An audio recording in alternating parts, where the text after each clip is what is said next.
நீதிபதி ஜி.ஆர். சுவாமிநாதனுக்கு எதிராக பதவி நீக்க தீர்மானம். சென்னை உயர்நீதிமன்ற மதுரை கிளை நீதிபதி ஜி.ஆர். சுவாமிநாதனை பதவி நீக்கம் செய்யக்கோரி எதிர்க்கட்சிகள் அதிரடி நடவடிக்கையை தொடங்கியுள்ளன. இன்று டெல்லியில் இந்தியா கூட்டணி கட்சிகளைச் சேர்ந்த 120க்கும் மேற்பட்ட எம்பிக்கள் கையெழுத்திட்ட பதவி நீக்க தீர்மான மனுவை மக்களவை சபாநாயகர் ஓம் பிர்லாவிடம் எதிர்க்கட்சித் தலைவர்கள் நேரில் வழங்கினர்.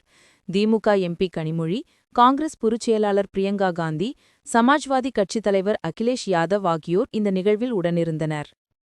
மதுரை திருப்பரங்குன்றம் மலையில் உள்ள தர்கா அருகே கார்த்திகை தீபம் ஏற்றுவது தொடர்பான வழக்கில் நீதிபதி ஜி.ஆர். சுவாமிநாதன் அளித்த தீர்ப்பே இந்த சர்ச்சைக்கு முக்கிய காரணம். இந்த தீர்ப்பு மதச்சார்பின்மைக்கு எதிரானது என்றும் நீதிபதி ஒருதலைப்பட்சமாக செயல்படுவதாகவும் எதிர்க்கட்சிகள் குற்றம் சாட்டியுள்ளன. பதவி நீக்க முன்மொழிவு வெற்றி பெற நாடாளுமன்ற உறுப்பினர்களில் 2/3 பங்கு ஆதரவு தேவை. ஆனால் இந்தியா கூட்டணிக்கு போதுமான எண்ணிக்கை உறுப்பினர்கள் இல்லாததால் தீர்மானம் வெற்றி பெறாது என்பதே நிதர்சனம்.